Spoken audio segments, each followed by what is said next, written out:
Hey, Chandler Bowl here, and joining me today is Pedro Mattos.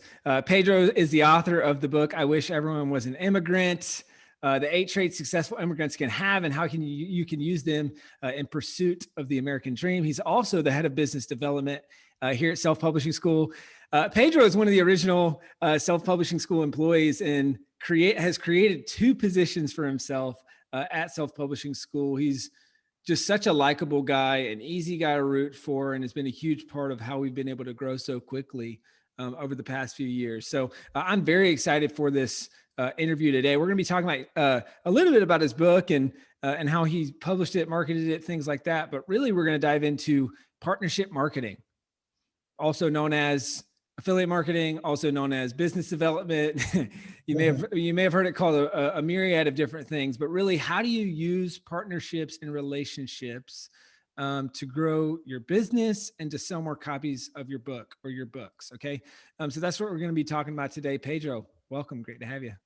Yeah, thanks, man. Super excited to finally be on the show. So Yeah, so let's start with why did you write your book? I Wish Everyone Was an Immigrant.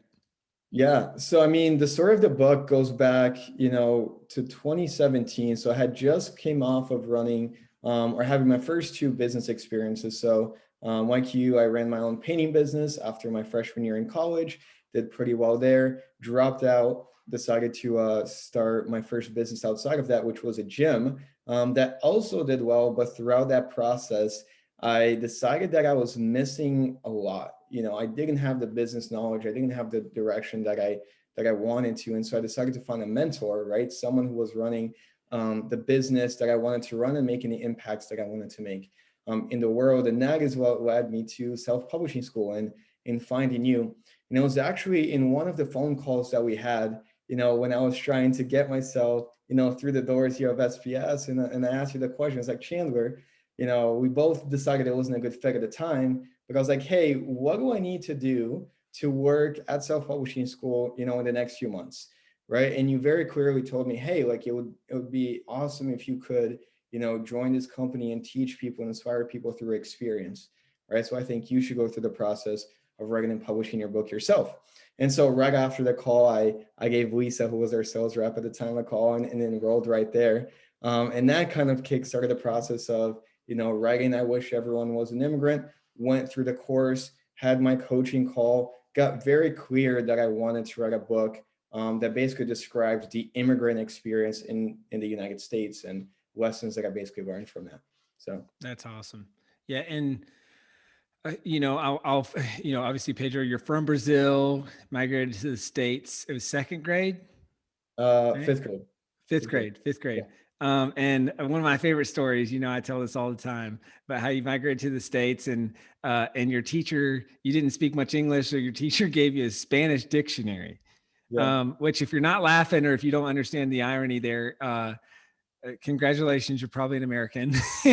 And that because they speak Portuguese in Brazil. And so just you going through that journey of teaching yourself English and the pursuit of the American dream. So I want to, obviously I want to talk about partnership marketing, affiliate marketing, all that stuff. I want to get into that, but I guess I'm curious, what are those lessons that you learned? And I know you talk about these 8 traits in the book, but what are kind of the advantages, if you will, that you feel like you had as an immigrant? Like the Yeah. things that led to you more successfully writing and publishing your book. 100%. So I was actually thinking about this. So the main thing that led me to write this book was, you look at the greatest, entrepreneurs and a lot of people that have accomplished, amazing things all the way from, John Rockefeller, one of the greatest entrepreneurs of all time, to if you just look at your phone and look at all of the apps on your phone, chances are an immigrant is actually the one that started that company or is the person that is running that company, right? And so in my mind, I was like, okay, there's something here, but I haven't found a book that really, touched on what specifically about immigrants give them the traits that allow them to do these things. And I mean, obviously I wrote an entire book about it, but there's one thing that was super clear, which if you look at the dynamics of an immigrant family, it's usually, a parent who has decided at some point in their life that they want to give their child, a chance to succeed or a chance that they didn't have. right? Which was exactly what happened with my mother. My mother, looked at her life and said, hey, I want to give my son and my daughter a better shot than I had. And so because of that, any obstacle, whether it's, getting denied, for your green card and your documents, or whether it's learning a new language, any obstacle that she went through, she was able to overcome because her why was placed outside of herself. And her reason for why she was doing this, was that much more powerful. And so when it comes to authors and when it comes to the things that they can do through business development and partnerships, like this is something that, there's a lot of rejection throughout that process. And when you are able to root yourself in your why, and, if you wrote your book, it's probably because there is an audience out there that you really want to impact, right? And if you continue to focus yourself on those people, it doesn't matter, how many podcast interviewers say no. It doesn't matter how many stages say no, because you know that at the end of the day, you're doing this to impact other people. And so if you can always root yourself back in that, then there's no doubt that you'll be successful. That's awesome.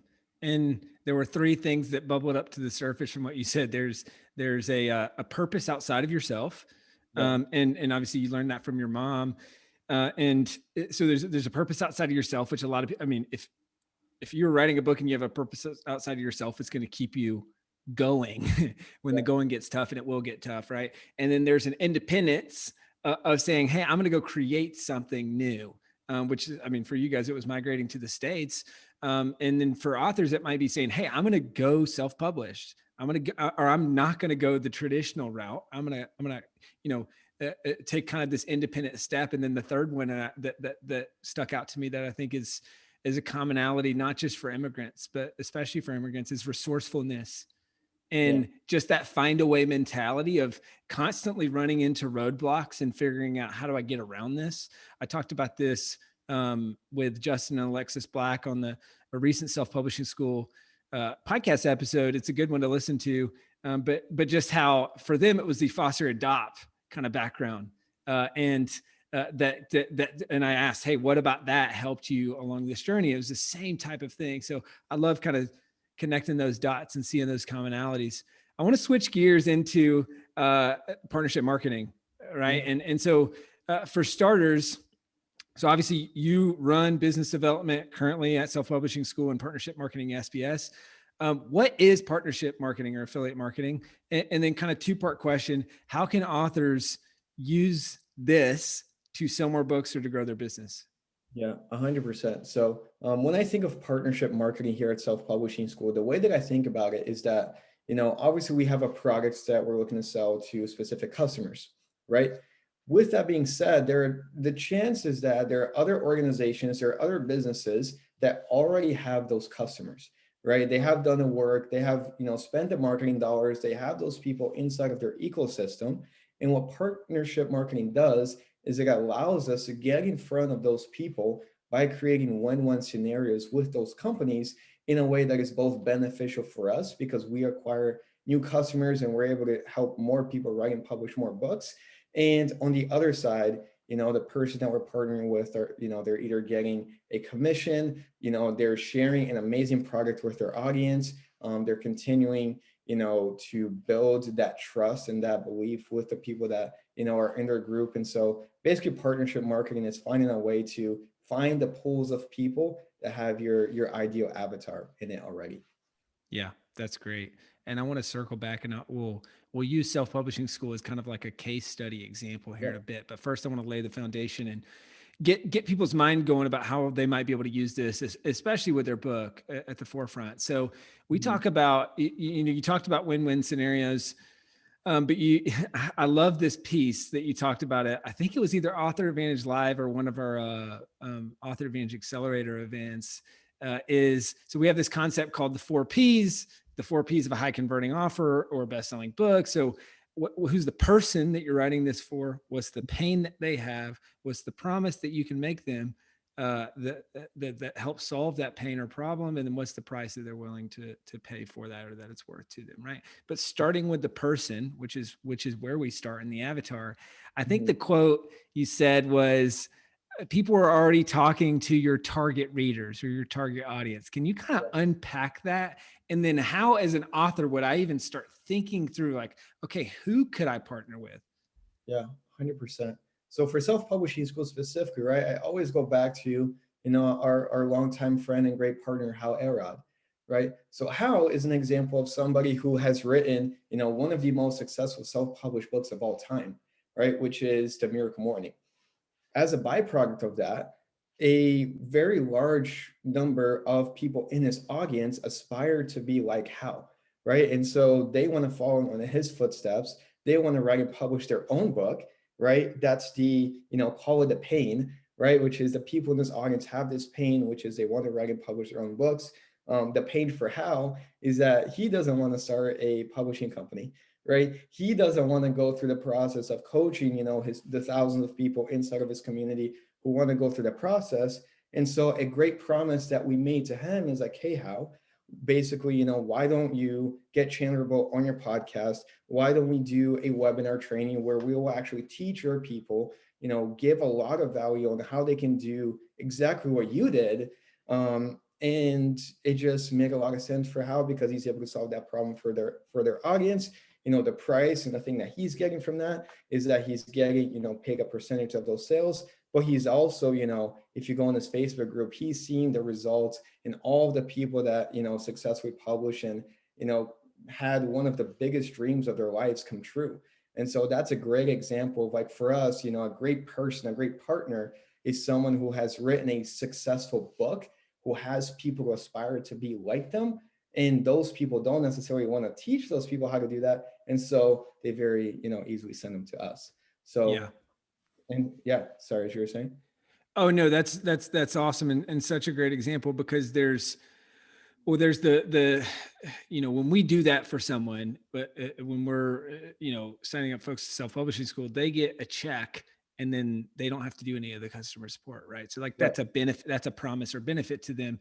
And then I think it's, as you were kind of going through that and unpacking that, I think it's important that there's one, the other, or both, which is either a financial reward or an emotional reward, or what we would like kind of jokingly refer to as an eKPI internally at SPS is like emotional key performance indicator. So there's the fulfillment factor, which is, okay, I am creating something amazing for your audience. This is going to make you look good. This is going to be a value add. This is, you are changing people's lives by helping them introduce to us and help publish books and things like that. And so again, folks listening, watching, I'm using us at Self-Publishing School as an example, but I want you to fill in that gap for yourself. It's like, what is the win that you can give a partner in the form of an eKPI or in the form of a financial upside for them?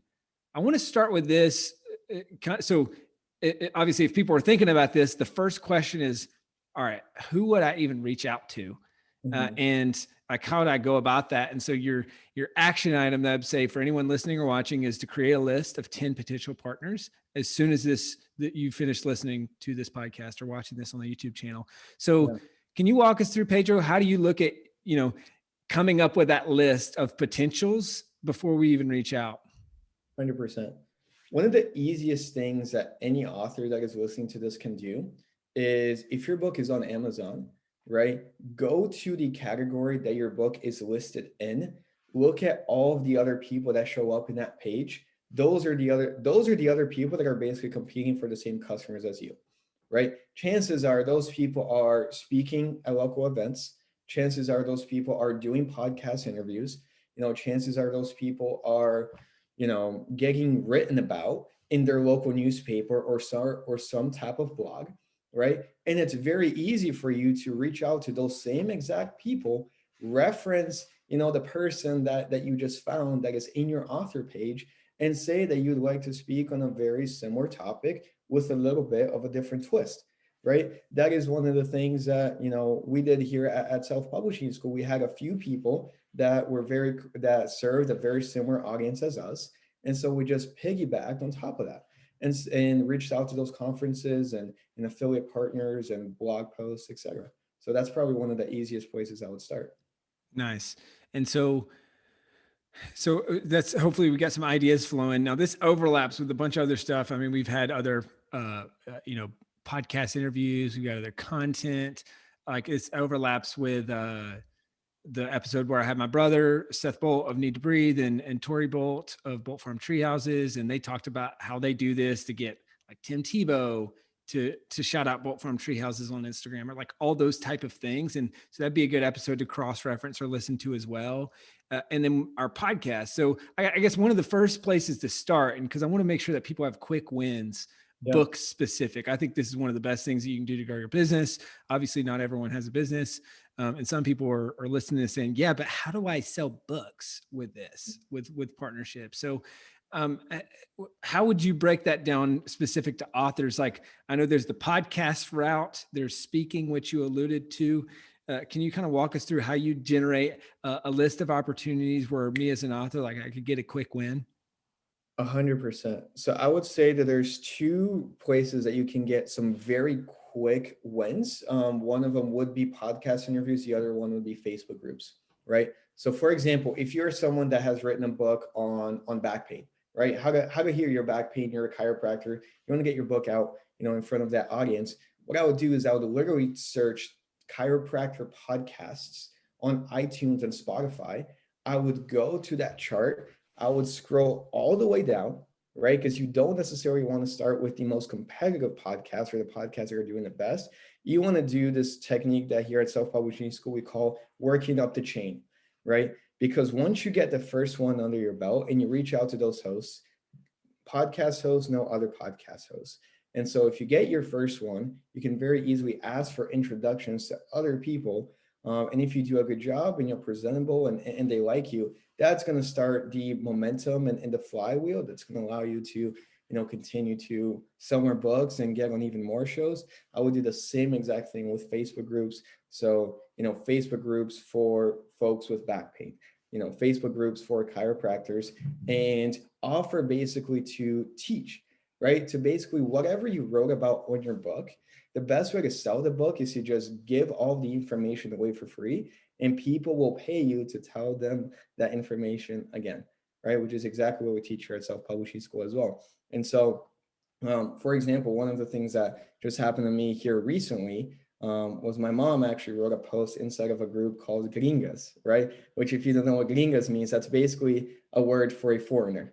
So it's a group basically of, I think it was like 10,000 Brazilian women who live in the United States. My mom shared a little bit about our story, and now I'm going to be doing basically a speaking gig inside of that group on my process of writing a book, on everything about the immigrant journey. And so the value add there is that, they're making their group look good because they're having an author.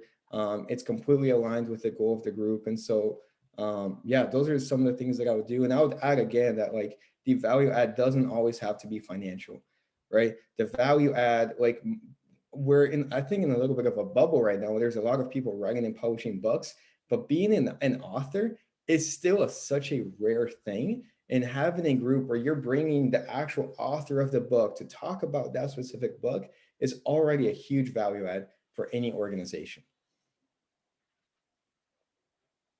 Love that, Pedro. I want to unpack a couple of these things that you just taught. First, I think that's a fun example, and I'm so glad you shared that because that went viral, right? Your mom posted this in the group, like, "Hey, I'm so proud of my son who wrote this book. I wish everyone was an immigrant." Can you explain, like, why do you think that went viral and was received so well? And I think, she started getting all kinds of messages. I think you started getting it just really took off in that group. Why do you think that was? For sure. And this is one of the things that we teach in our courses and in all of our coaching calls as well. It's like, pick that one person, right, to write a book to, and that will make everything else easier and unnecessary, right? So my one person, when I wrote the book, was my mother, right? I wrote the book specifically for my mother. And it just happens that, she was in a Facebook group, which had 10,000 people that were exactly like her with similar stories as her, who, when they read the title of my book, when they read the subtitle, that entire thing spoke to them, right? And so one of the biggest lessons there is like niche down, pick one person that you're going to write this book for, and figure out what are the places that person is hanging out in. And I was actually kicking myself because I'm like, dang, like I should have done this earlier. I should have gone to my mom and been like, Mom, what are you listening to right now? What are you consuming? What Facebook groups are you in? Because I would have gotten access to that group that much sooner, right? So those are a couple key lessons that I learned from that experience. That's great. I wanted to circle back to a few things that you said that I think are super applicable for everyone here. Is if you're thinking about, hey, how do I use partnership marketing um, to get, start selling books and get my first win? So you mentioned starting small or starting local. Yep. Love that. So the rungs of the ladder that we talk about. So either start small, start local, or both. Mhm. and getting a first win on podcasts or local PR, and then kind of moving up the rungs of the ladder. Also, you kind of alluded to, well, that's how you're going to get your first win as fast as possible. You alluded to the concept we teach called the 3 R's. So doing research, referrals, and reach outs. So researching all of your options and coming up with a list, referrals. So finding advocates or people you know that can give you a warm intro, and then reach out. So actually just, following up on those intros or just cold emailing, reaching out to people. I want to unpack that in just a second. Mhm. And then the thing that you kind of alluded to that I think is important to reinforce is, because sometimes people think like the back pain example you gave, right? It's like, oh, I need to find another group full of chiropractors Right. to advertise my chiropractic book about back pain or my physical Yeah. therapy book about back pain. And it's, we think within that box, but it's actually the person paying promise, right? Who has an audience that speaks to people who need help solving X? Insert the thing that your book's about, right? And that is how that will usually be better partners for you than going in your industry. Because although kind of you mentioned this, we do partner with other publishing companies sometimes and agents or hybrid publishers or things like that, where we offer ancillary things that they don't. It's a win-win. A lot of times our biggest wins are totally outside of that world. Yeah. And It's people who serve the people that have that pain. So can you talk to that just a little bit more in kind of ideating that concept, and then also advocates? Like, how do you get referrals and advocates, especially for folks who are saying, "I don't really know anyone"? 100%. So I'll break it down into a couple of things, right? First of all, is a couple of examples like within self-publishing school. So exactly like you mentioned, right? We don't necessarily go to other publishing companies or other people that do exactly what we do. Like if we're teaching people how to write and publish books, we're going to the audiences of people that have that problem, right? So one of our, I would say most successful partnerships that we've done has been, speaking at conferences with doctors and chiropractors and physical therapists, people who are experts in their specific domain, right? Who, the conference that they're going to isn't necessary. It's a conference to teach them how to get better at their skill, how to grow their business. And we're coming in with a very niche, very specific, way to help them get closer to that goal, which is ancillary or complementary to what the conference, the organizer, the partner that, the person that we're partnering with is already doing, right? So being complementary and being, something that adds on to what those people are already doing is always a huge win. And one of the other things and the other side of it is, how do you start small? How do you get referrals if you don't think that you know anybody? So I like to always tell people, especially those that have already published and already have sold a few copies of their book, to get on the phone and actually interview their readers, right? Because their readers have all of the answers, right? And anyone that has read your book, your goal is to find out where are they hanging out at, and where are the other people who are like them, where are they hanging out at, right? And again, chances are that they are going to conferences, they're listening to podcasts, they're a part of Facebook groups, and also chances are that they have a direct contact to a person that can help you partner with them or speak at that stage or teach there in some way, shape, or form, right? So I would always do that. The people that are already reading your book, where are they going? How can you get access to that? And then when you ever have an opportunity to do those speaking engagements, always following up and asking for referrals afterwards is the best way to turn one opportunity into three. Um, That's great, and I've seen you do that really well. And so, guys, if you're taking notes at home or you're bubbling up action items, it's your first assignment. We've already given it to you is to create a list of your first 10 potential opportunities or places you want to go. or be on or be in front of their audience. Step number 2, Pedro just gave it to you. Create a list of advocates or people who might be able to warm intro you, or you can reach out to people who are hanging in those circles and say, hey, who do you know? And then step number 3 is when you get your first win, it's exactly what Pedro just said. Ask for a referral. Assuming it goes well, make sure that it goes well and say, hey, I'm just curious, anyone else you know that might be open to something like this as well, where I could come in and add value to their audience. So that's great. Pedro, can you speak to how do I do this if I'm a children's book author, if I'm a fiction author, I might be listening to this saying, okay, cool, this sounds very businessy and very much like something that's not going to apply to me. How can I use this if I'm writing in a genre that's not nonfiction? 100%. So I would say the same concepts are true when you're writing fiction, when you're writing when you're writing a children's book, because you're still solving a problem for a specific audience, right? If you're a fiction author or you're a children's book author, a lot of times with your book you're solving a problem where you're entertaining someone is looking for a specific source of entertainment and you're giving that to them, or you're trying to teach specific lessons. And those lessons just happen to be through storytelling, right? Which a lot of times is way more effective than a how-to very structured book. And so while you're looking at that, like I spoke to, Marcy, who, is a children's book author. She, is a former coach here at Self-Publishing School. One of the main things that she did to sell her book was actually to go speak at local schools. Right. And so I can only imagine, if I was 7 years old and I was coming into class and a professional author came in to read and talk about the book that they wrote, right? That is a huge win for the teacher. That is a huge win for the parents. That is a huge win for all of the kids there, because now the kids are inspired. How many authors did you meet growing up? I didn't meet many, right? And so it's just all of these different wins that I think people forget. I also know that a huge opportunity is book clubs, right? So I know a lot of people that are part of book clubs. And one of the favorite things about the book club here at Self-Publishing School is that a lot of times we'll actually bring the author in, right? And there's nothing better than reading a book by somebody and then being able to ask them specific questions about why they wrote, what did they leave out, etc. So people forget, I think, the fascination of actually the story of an author and how it's just super smart. And even if you just offer to do a free 45-minute Q&A for any group that purchase your book, because now all of a sudden you're selling 10 or 30 books at a time for 45 minutes of your time. That's smart. I'll give one more example and I want to keep rolling. We're kind of in the home stretch here. Obviously my girlfriend Aubrey wrote this book, The Wild Boy, and she was going through this kind of similar thing, like, oh man, how would I find someone to get this book in front of? And I said, well, what are the themes of your book?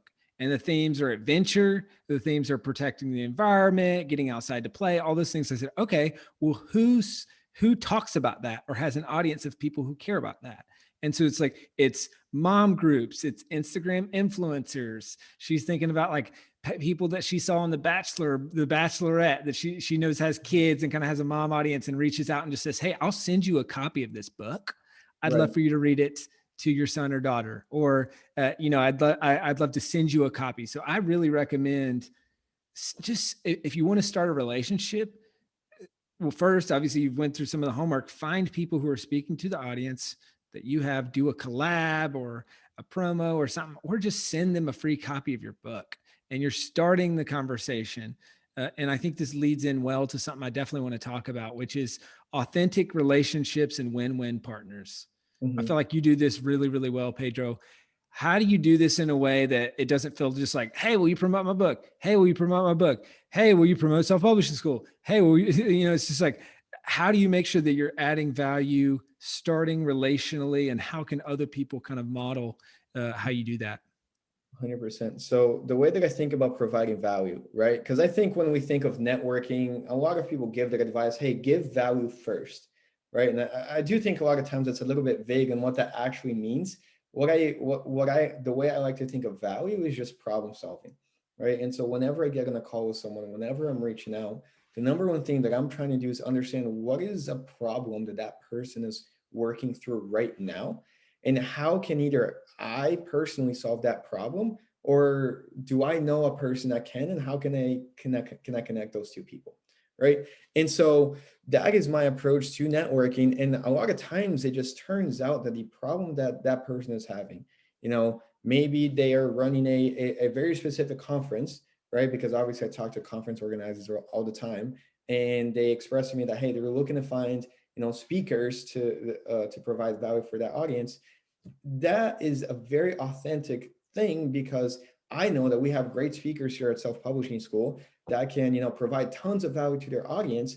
And I know that, and so it's very authentic for me to just pitch that, hey, what would it look like, for Chandler to be on your stage? What would it look like for another Self-Publishing School speaker to be on that stage? And when it's not a good fit, I am very happy and I'm very open to not asking for anything and just giving.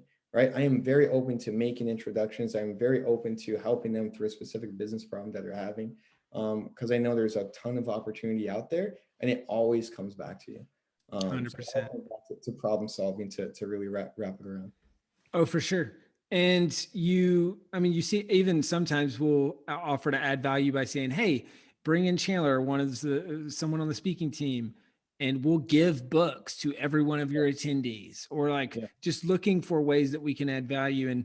And I love, handwritten notes. This is something I did to start a lot of the relationships, including with Hal Elrod and others that have become the most successful partners in SPS history. It's just a handwritten note. I heard them on a podcast interview, emailed them, said, hey, what's your snail mail address? It's my favorite question that no one asks. And just send them a handwritten note, or we'll send them maybe an SPS box, or for authors, I'll come back to this. Send people a copy of your book like it's candy. I would ship out books because you're adding value and you're playing the long game, and not just trying to get into transactional, transactions, but more relationships. And that's why we call it partnership marketing, right? Mhm. So Pedro, this is awesome, man. I've got a couple final questions, a little bit lightning round style. Yeah. First one being, what have you learned about business development and partnership marketing over the last year specifically that you've been in this role, that Mhm. you wish you would have known when you started?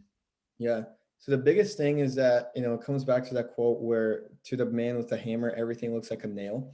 And so throughout this last year, especially with COVID, and, conferences were a huge part. They were basically 100% of our partnership marketing was conferences. And then we had to go online and we had to figure out how to make up for that revenue.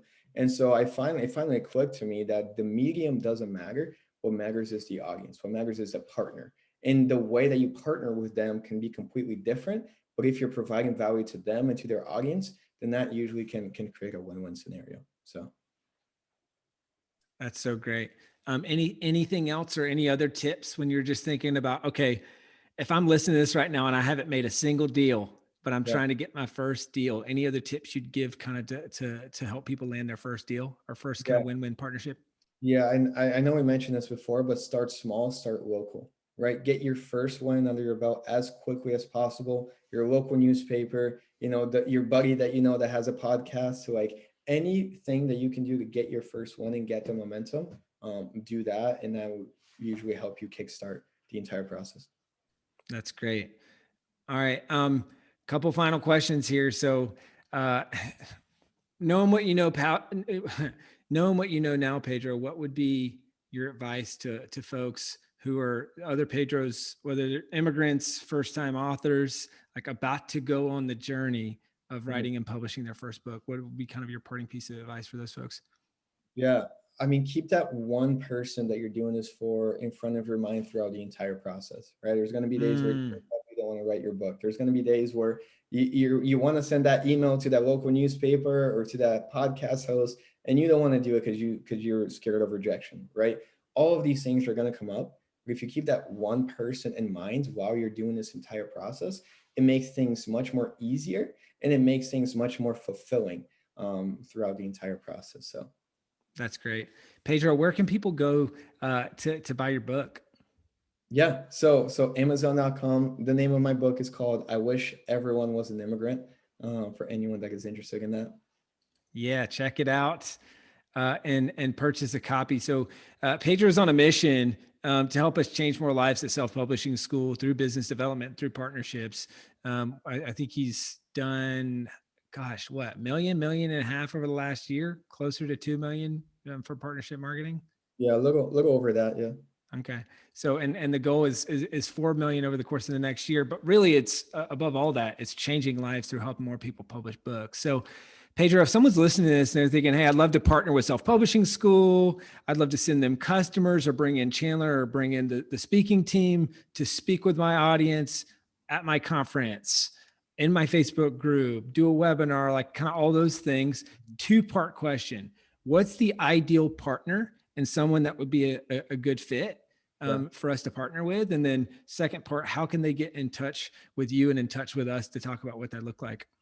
100%. So ideal partner, if you have an audience, again, whether it's a podcast, whether it's a Facebook group, whether it's a newsletter or a conference that has, an audience of experts that are hungry to share their message by writing and publishing a book, I definitely want to talk to you. I would definitely want to see how we can work together.